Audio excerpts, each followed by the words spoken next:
Parce que quand on est là dans nos luttes, dans nos combats, quand on a péché, quand le diable nous accuse et qu'on a la tête, j'allais dire, dans les chaussettes, dans la poussière, la première chose qu'on doute, c'est l'amour de Dieu. Et le diable sait, Dieu ne t'aime pas, t'as vu comment t'es, le diable veut t'enfoncer. Et la première chose dont on viendra douter, c'est soit l'amour de Dieu pour nos vies. Mais le Saint-Esprit vient toujours nous rappeler que Dieu nous aime depuis toute éternité. J'ai choisi un thème ce matin qui n'est pas évident, qui s'appelle la sainteté. Un thème qui est assez compliqué à vivre. Et Médéric, tu veux venir vers moi? On va ouvrir la parole de Dieu, mais je voudrais qu'on essaye de se mettre dans le contexte de la parole de Dieu, comment Dieu voit les choses dans ce grand thème qu'est la sainteté.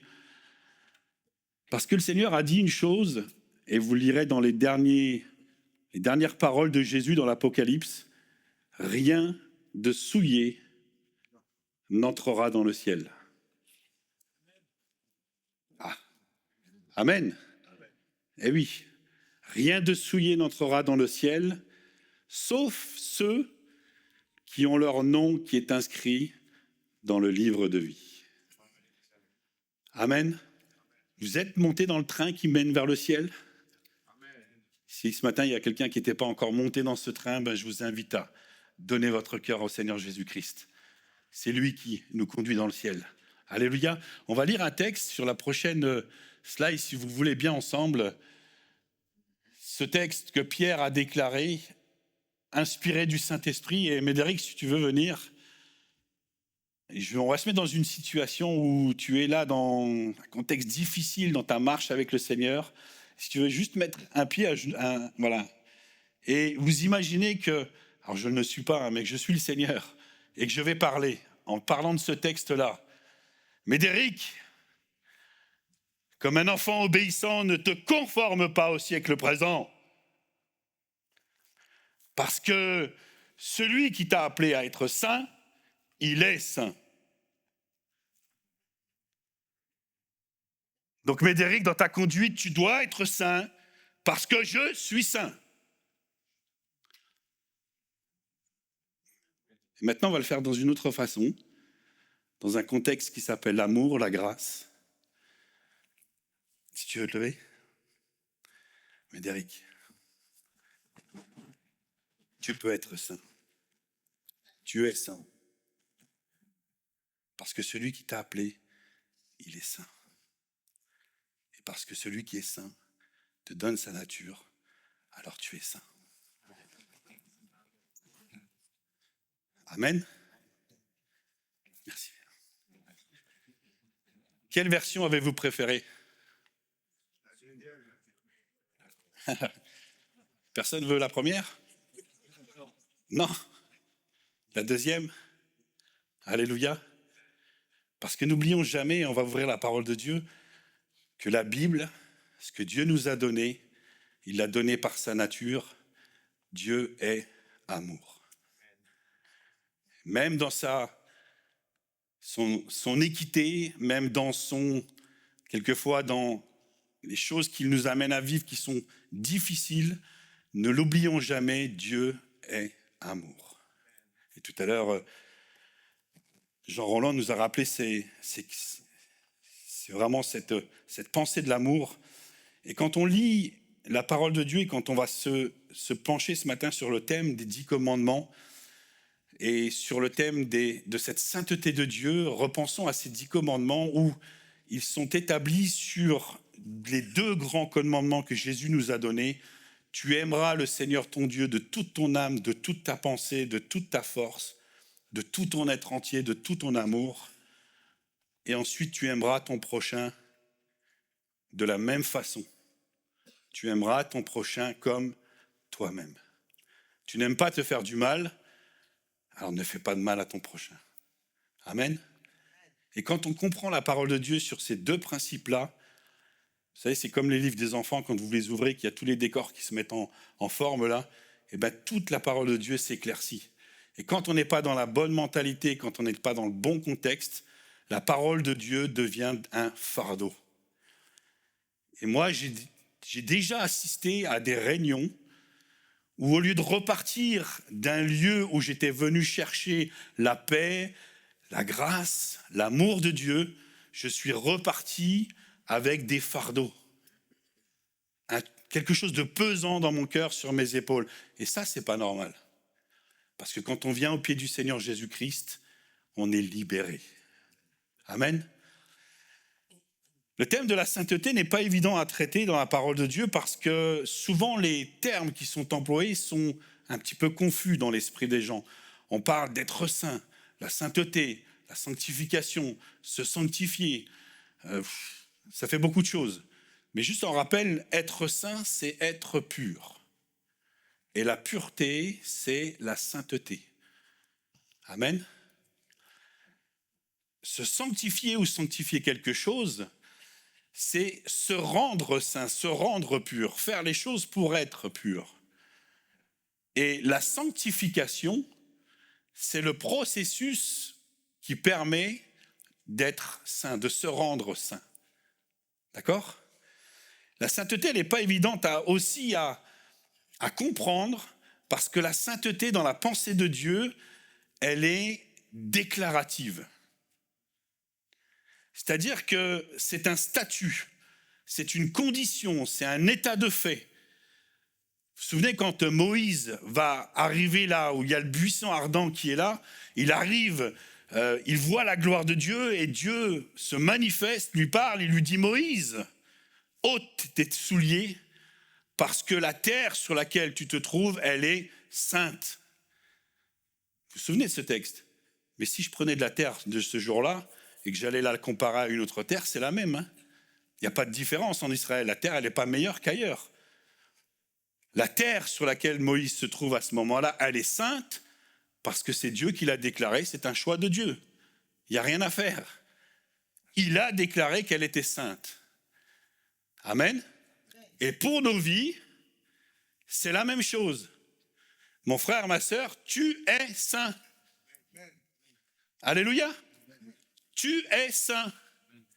Même si tu te regardes aujourd'hui, tu te trouves à l'envers, Dieu a déclaré en Jésus-Christ, celui qui appartient à Jésus, il est saint. Alléluia. Et ça déjà, ça. Vous ne trouvez pas que ça nous libère ? Regardez ce que Dieu déclare par la bouche de l'apôtre Pierre. Vous, au contraire, vous êtes une race élue, vous êtes un sacerdoce royal. On n'était rien et on est devenu tout. Alléluia. Vous êtes une nation, dites-le avec moi, une nation sainte. Dieu le déclare. Un peuple acquis afin que vous annonciez les vertus de celui qui vous a appelé des ténèbres à son admirable lumière. Vous qui n'étiez autrefois pas un peuple, vous êtes devenus maintenant le peuple de Dieu. Vous qui n'aviez pas obtenu miséricorde, vous avez obtenu aujourd'hui la miséricorde. Mon frère, ma sœur, nous sommes saints dans le nom précieux de Jésus-Christ. Alléluia. La sanctification n'est pas évidente à traiter parce que justement par rapport à cette déclaration, à ce statut que Dieu nous enseigne, quand je regarde ma vie, quand je regarde ma marche de tous les jours, quand je vois mes chutes, mes manquements, quand je vois tout ce qui se passe, j'ai du mal à être en phase avec le fait que je suis saint. Vous voyez, on vit quand même un dilemme là qui est compliqué. Parce que tant qu'on est sur cette terre et qu'on marche, on ne sera jamais saint parfaitement comme Dieu l'est. On le sera quand on sera avec lui dans les cieux. Mais en attendant, ma vie, elle est lutte, elle est combat, elle est difficulté, elle est chute, elle est manquement.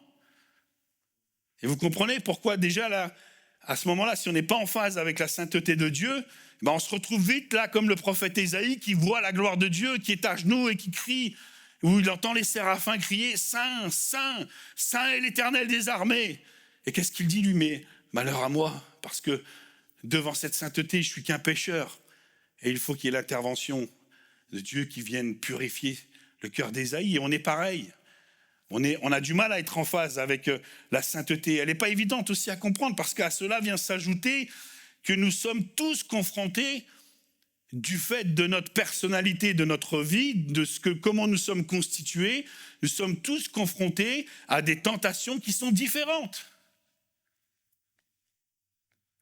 Mes tentations ne sont pas les tentations de mon épouse. Mes tentations ne sont pas celles de Jean Roland. Mes luttes, mes combats, on n'a pas les mêmes choses à vivre. Donc des fois, on essaye de venir s'entraider, et on parle des fois même un peu trop vite, mais souvent on se dit, mais tu ne peux pas comprendre, tu ne le vis pas. Mes chaussures passent par là où je passe, et après tu viendras me donner des conseils. Et la sainteté, elle n'est pas évidente non plus à comprendre, parce que ce que dit Jacques, c'est que nous sommes tentés et attirés par nos propres convoitises. Et puis la convoitise, quand elle est conçue, malheureusement, elle enfante le péché. Et quand le péché est consommé, ça produit la mort dans ma vie. Et là où c'est pas évident non plus, c'est que si encore on avait, j'allais dire, les mêmes tentations, les mêmes choses à vaincre dans nos cœurs, ça irait. On pourrait peut-être s'entraider. Mais le problème, c'est qu'on n'est pas tous égaux devant. Il y en a qui sont plus rapides, il y en a qui sont plus forts, il y en a qui sont plus tenaces, plus persévérants, plus endurants. Et du fait qu'on n'avance pas tous au même rythme, des fois, ça produit des tensions. Des fois, ça produit des tensions dans les couples, dans les familles, avec les enfants, avec les jeunes, avec les ados, dans nos relations. Parce qu'on se dirait, mais il faut que tu avances, il faut que tu fasses ceci. Mais non, ça ne marche pas comme ça. Personne d'entre nous n'a le droit de mettre le doigt dans la vie de sainteté de quelqu'un si ce n'est inspiré par le Saint-Esprit. Et quand il fallait peut-être reprendre, comme le dit la parole de Dieu, un frère, une sœur qui a péché, tu n'es pas là pour aller l'accuser, le condamner. On est là pour le relever dans l'amour de Dieu et dire, allez, tu feras mieux la prochaine fois, on y va, béni soit Dieu, parce que Dieu te pardonne, Amen. On n'est pas là pour critiquer, on n'est pas là pour se juger les uns envers les autres, on n'est pas là pour avoir des mauvaises pensées dans la sainteté, parce que la sainteté, c'est l'œuvre de Dieu dans ma vie. Amen. Alors vous l'avez compris, une fausse vision de la sainteté peut nous emmener à vivre des fardeaux qui sont pesants, des jougs terribles sur nos vies. Ça peut être une vie écrasante, une vie chrétienne écrasante, mais à l'inverse, quand on comprend la sainteté de Dieu, ça nous amène à des puissantes libérations. Alléluia. Dieu nous appelle à la sainteté, c'est mon premier point. Il nous appelle à la sainteté parce qu'il est saint. Vous êtes enfant de Dieu ou pas? Il vit dans vos cœurs par le Saint-Esprit. Donc nous sommes saints et nous sommes appelés à la sainteté. Amen. Nous devons marcher par l'Esprit. Et la sainteté n'est pas une option dans la vie chrétienne, mais elle est, j'allais dire, le pourquoi de notre nouvelle naissance. Nous sommes nés de nouveau, nous marchons dans la sainteté. C'est indissociable. Jésus a dit ceci, le voleur ne vient que pour dérober, égorger, détruire. Ça, c'est l'œuvre de Satan, mais Jésus a dit, je suis venu pour que mes brebis aient la vie en abondance.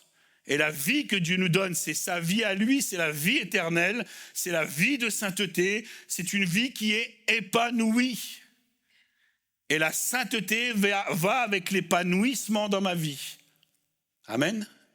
Je veux être épanoui dans ma vie, je veux être heureux, je veux être dans le bonheur éternel avec le Seigneur Jésus-Christ. Je dois marcher dans la sainteté, je vis dans la sainteté. Jésus n'est pas mort à la croix pour régler simplement notre dette.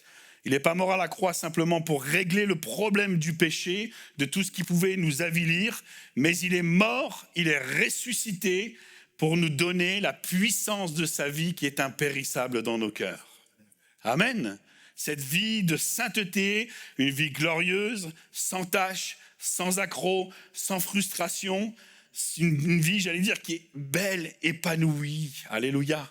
Ça, c'est le but de la vie chrétienne. Si c'est pour vivre des fardeaux, excusez-moi de le dire, je dis souvent à mon épouse, mais dimanche matin, moi je préfère aller jouer au foot. Vous voyez, je ne vais pas m'encombrer de fardeaux dans ma vie, j'en ai assez. Il y a assez de pression dans le monde. Mais la vie chrétienne, elle est belle, elle est paix, elle est épanouie parce qu'elle est Jésus-Christ. Amen. Dieu nous appelle à la sainteté et c'est là que je trouve ça extraordinaire. C'est que l'œuvre de la sainteté, ce n'est pas mon œuvre, ce n'est pas Étienne qui travaille à la sainteté. La vie de sainteté, c'est l'œuvre de Dieu dans ma vie. Je le redis, c'est l'œuvre de Dieu dans ma vie.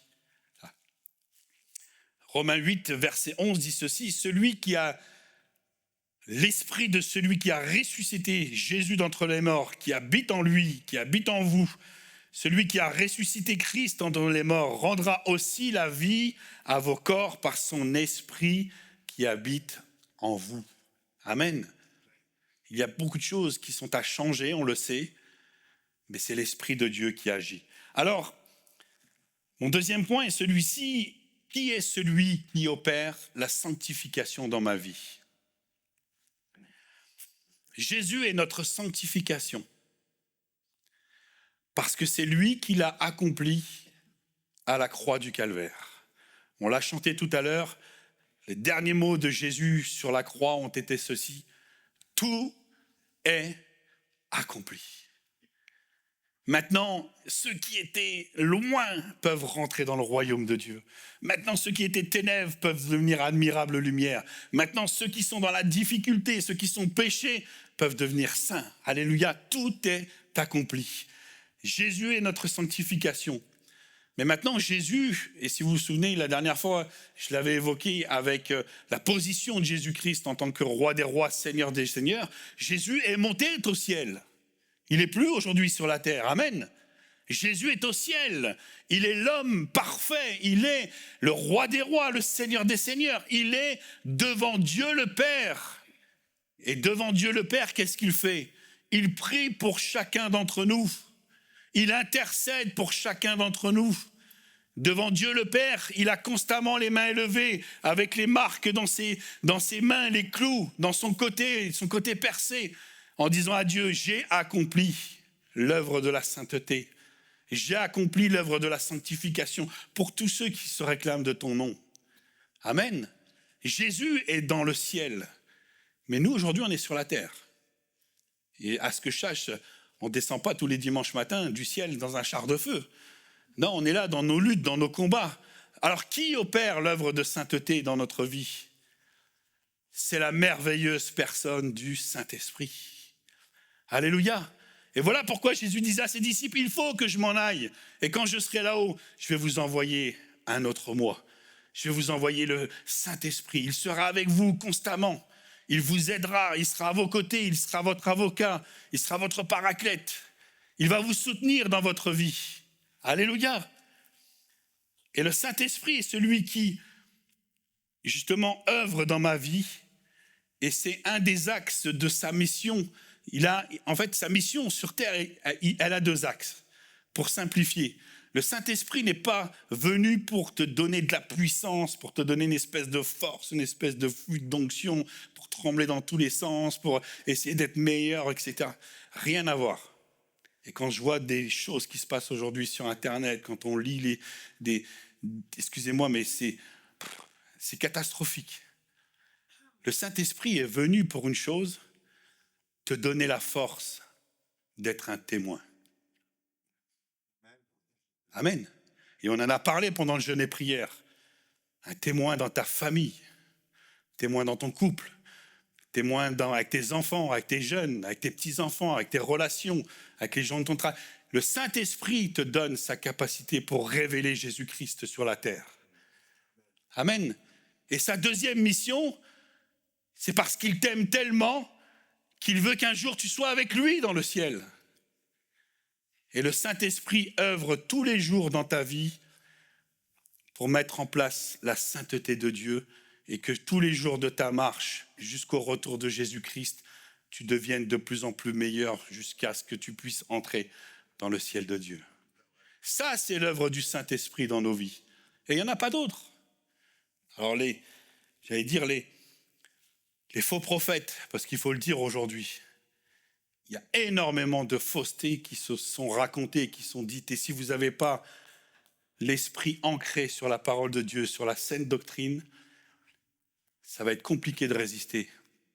C'est ce que dit l'apôtre à Timothée. Timothée, dans les derniers jours, les chrétiens, entre guillemets, on va le mettre entre guillemets, se donneront des foules de docteurs, ayant la démangeaison d'entendre ce qui leur plaît.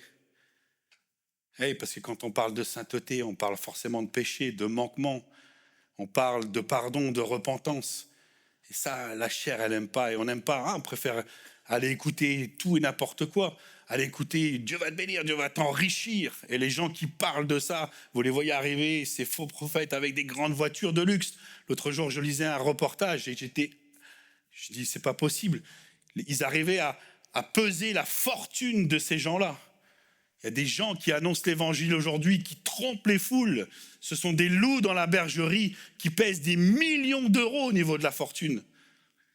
Et allez leur demander, vous qui avez du mal à finir la fin de mois, s'il te plaît, aide-moi mon frère. Que Dieu te bénisse. C'est ça. Mais le Saint-Esprit est venu pour nous emmener à Dieu. Alléluia. Vous vous souvenez de Abraham? J'aime cette image, moi. Abraham, lorsque il a son fils, là, Isaac. Il est beau, c'est un beau jeune homme. Et maintenant, il faut qu'il se marie. Que va faire Abraham? Abraham, l'image du Père. Alléluia. Isaac, l'image de Jésus-Christ. Eliezer, mon serviteur, viens voir. Tu vas aller dans mon pays là-bas. Et tu vas aller voir et tu vas aller chercher dans ma nation une femme qui soit digne de mon fils Isaac. Qu'est-ce que va faire Eliezer? Il va obéir, image du Saint-Esprit, et il va aller chercher. Et quand il va aller là-bas, il va arriver dans le pays, qu'est-ce qu'il va faire? Il va avoir plein de jolies demoiselles, etc. Mais ce n'est pas simplement la beauté qui compte, c'est le cœur, c'est ce qui émane de cette femme. Et là, ses yeux vont être attirés vers Rebecca.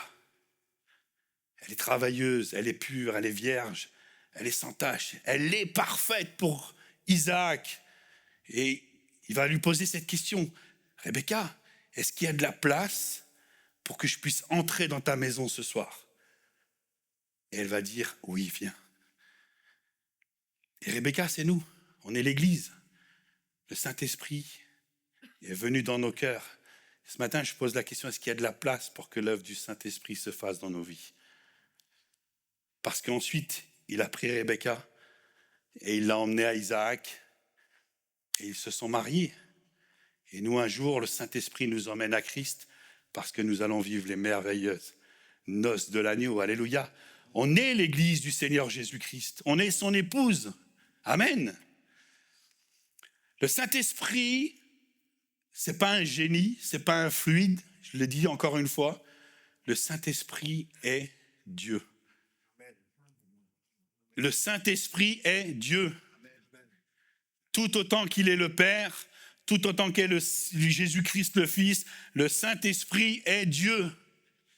Et s'il est Dieu, nous devons avoir autant de respect pour lui que nous en avons pour Jésus-Christ, que nous en avons pour le Père. Amen. Le Saint-Esprit est Dieu. Le Saint-Esprit possède les caractéristiques qui sont simplement celles de Dieu. Le Saint-Esprit est créateur.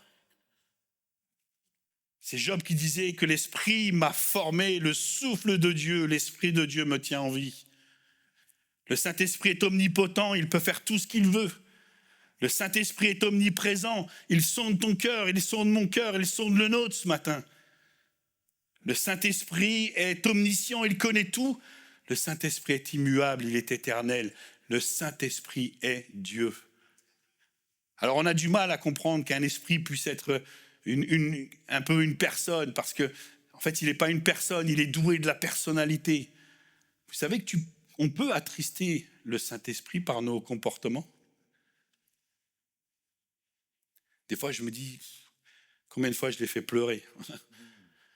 On peut éteindre le Saint-Esprit, et tellement on n'est pas bon dans notre marche avec le Seigneur que il se retire. Et David disait un jour, ne me retire pas ton Esprit Saint. Parce que si tu me retires, je ne suis plus rien. Alors je voudrais qu'on parle de l'œuvre du Saint-Esprit, comment il agit pour me rendre saint. Le Saint-Esprit travaille dans ma vie. Et ce que j'aime, c'est que ce n'est pas de mes capacités, ce n'est pas de mes forces à moi que je peux entrer dans la sainteté. Parce que de toute façon, je ne vais pas y arriver. Si, je vais peut-être y arriver une fois. Et je vais mettre des résolutions, puis au bout de 2 fois, ça va tomber, ça va casser parce que je n'ai pas la force. Je ne sais pas faire parce que ce qui est en moi, c'est charnel. Et même si je tends à être meilleur de jour en jour, cette chair, elle est là, elle s'accroche. J'ai beau la crucifier, j'ai beau l'éteindre, faire tout ce qu'il faut, mais elle renaît, elle ressuscite et il faut que je la recrucifie et c'est compliqué. Mais la sainteté, c'est l'œuvre du Saint-Esprit dans ma vie. Que le Dieu de paix vous sanctifie lui-même. Amen. Que tout votre être, l'esprit, l'âme et le corps soient conservés sans reproche à l'avènement de notre Seigneur Jésus-Christ. Celui qui vous a appelé à cela est fidèle et c'est lui qui le fera. Et moi, je ne sais pas comment vous le vivez, mais ce texte, pour moi, il est extraordinaire. Ce n'est plus une condamnation qui est sur ma vie, mais c'est une promesse, alléluia, qui est forte. Une promesse qui est magnifique, parce que je me dis que l'œuvre du Saint-Esprit dans ma vie, c'est lui qui m'emmène à Jésus-Christ. Alléluia. Il sait mes manquements, il me connaît mieux que moi-même, il sait mes travers, il sait là où je pêche, là où je doute ou là où je tombe. Il connaît les membres de mon corps qui m'emmènent à pécher. Et il m'aide, chaque jour il m'aide à être meilleur. Alléluia. La sainteté, ce n'est pas une liste de règles. La sainteté, ce n'est pas une liste d'interdits. Tu feras pas ci, tu feras ci, tu feras cela. Gna, gna, gna. Non, ça devient condamnation. Dans la sainteté, c'est une puissance de vie.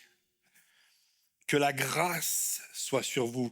Le péché n'aura point de pouvoir sur vous puisque vous êtes non sous la loi et l'interdit, mais parce que vous êtes aujourd'hui dans la grâce de Dieu. Amen. Il n'y a donc maintenant plus aucune condamnation, dites-le avec moi, pour ceux qui sont en Jésus-Christ. Est-ce que ce n'est pas quelque chose de fort, ça, à vivre? Et c'est sûr, si tu regardes hier soir ou peut-être cette semaine, comment ça s'est passé dans ta vie, le diable, lui, il est malin parce que c'est le roi de la condamnation. Et il va se servir de toutes les choses qui sont mauvaises dans ta vie pour venir polluer tes pensées. Mais ce matin, Dieu déclare qu'il n'y a plus aucune condamnation pour ceux qui sont en Jésus-Christ. Et quand moi je marche et que je chute, eh ben je me relève, je demande pardon au Seigneur Jésus et son précieux sang me purifie. Amen. Il lave ma marche. Il me lave, il me purifie. Le Saint-Esprit révèle dans nos cœurs le péché qui nous enveloppe si facilement. Il connaît nos péchés, nos manquements. Et excuse-moi de le dire ce matin, c'est le rôle du Seigneur et ce n'est pas ton rôle à toi. Ce n'est pas mon rôle à moi. De venir révéler les péchés dans le cœur des gens. Qui sommes-nous pour juger les uns et les autres? On n'est pas meilleurs. C'est l'œuvre du Saint-Esprit. Il le fait parce qu'il veut que nous soyons meilleurs pour la gloire de Dieu. Et le Saint-Esprit ne divulgue jamais nos erreurs. Je vais le dire comme ça, ce n'est pas une commère. Alors si lui n'est pas une commère, ne le soyons pas nous-mêmes avec les manquements de nos frères et sœurs. Amen. Même si le Seigneur nous mettait à cœur quelque chose pour mon frère, j'y vais dans l'amour. Et mon but, c'est qu'il soit relevé et qu'il soit meilleur dans sa marche. Le reste, ce n'est pas mon problème. Alléluia. Le Saint-Esprit va toujours s'opposer à ma chair. Pourquoi il va s'opposer à ma chair? Parce que, comme on l'a dit en début de ce message, rien dans le ciel de souillé n'entrera. Et on sait que la chair, elle est opposée à l'esprit. D'accord? Les désirs de la chair ne sont pas les désirs du Saint-Esprit. Donc la seule chose à laquelle s'oppose le Saint-Esprit, c'est les désirs de ma chair. Amen.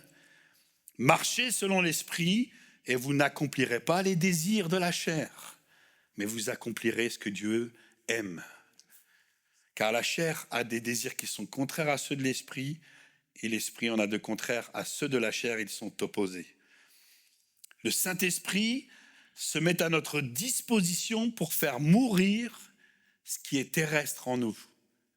Vous connaissez ce texte? Si ton œil est pour toi une occasion de chute, vaudrait mieux que tu l'arraches, tu le jettes et que tu puisses entrer dans le ciel, peut-être avec un seul œil, ou avec une seule main, ou je sais pas, ou peut-être sans langue, parce qu'il y en a qui sont fortiches pour ne pas marcher selon l'esprit, dans la langue, dans les paroles. Peu importe, vous vous reconnaîtrez parce que le Seigneur sait, le Saint-Esprit appuie dans chacune de nos vies ce qui est à changer.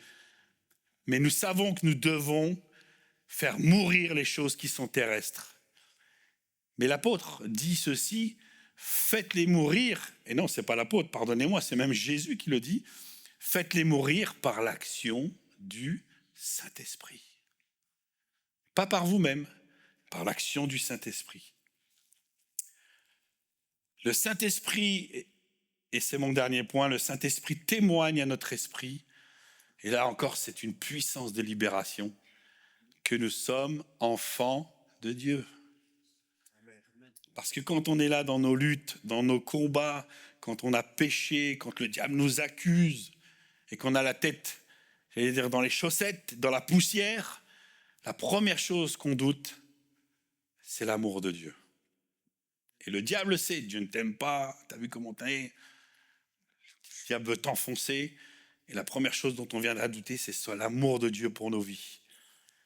Mais le Saint-Esprit vient toujours nous rappeler que Dieu nous aime depuis toute éternité. Et même dans nos manquements, il nous rappelle que nous sommes héritiers de Dieu. Alléluia! Il nous rappelle que nous sommes héritiers du grand roi, que nous sommes bénéficiaires de sa grâce et de ses bontés. Dieu est fidèle sur nos vies malgré nos manquements et nos chutes. Amen. Et Dieu prendra toujours soin de nous. Alors fais taire, la voix du diable dans ta vie. Fais taire les accusations du diable et proclame la parole et dis « Je suis enfant de Dieu. Je suis enfant de Dieu. » Amen. Alors pour conclure, ne craignons pas la merveilleuse personne du Saint-Esprit. Mais au contraire, aimons-la. Au contraire, ne la négligeons pas, ne l'éteignons pas, ne l'attristons pas dans nos vies, mais acceptons son œuvre de sanctification dans nos cœurs chaque jour. Et là où il nous reprend, c'est pour notre bien, parce que le Seigneur a dit « Ne te décourage pas lorsque le Seigneur te reprend, car le Seigneur corrige celui qu'il aime. » Alléluia. Alors ce travail, il se fait en partenariat. L'apôtre Paul disait « Travaillez à votre salut ». Donc je veux travailler, mais pas tout seul, parce que si je travaille tout seul, je vais m'effondrer. Mais je vais travailler avec la puissance du Saint-Esprit dans ma vie. Je vais travailler main dans la main avec le Saint-Esprit. Je vais travailler à mon salut avec lui comme partenaire, comme associé. Et je vais vivre enfin une vie épanouie pour la gloire de Dieu. Amen. Vous voulez qu'on lise ce dernier texte ensemble? Je trouve qu'il est fort, plein de puissance. Et je vous propose qu'on se lève ensemble et on va le proclamer, on va le réciter, on va le lire ensemble à haute voix, toute l'Église. Alléluia. Et si quelqu'un ce matin a besoin de la grâce de Dieu dans sa vie, et on va prier ensemble là, vous allez proclamer les paroles de Dieu. Alléluia. On le lit ensemble. Or, à celui qui peut, et on va mettre nous préserver de toute chute et nous faire paraître devant sa gloire irrépréhensible et dans l'allégresse, à Dieu seul, amen, notre Sauveur par Jésus-Christ notre Seigneur, soit gloire, majesté, force et puissance dès avant tous les temps et maintenant et dans tous les siècles à venir. Amen. Amen. Il peut te faire entrer dans sa gloire sainte, sans reproche, irrépréhensible parce que Dieu t'aime.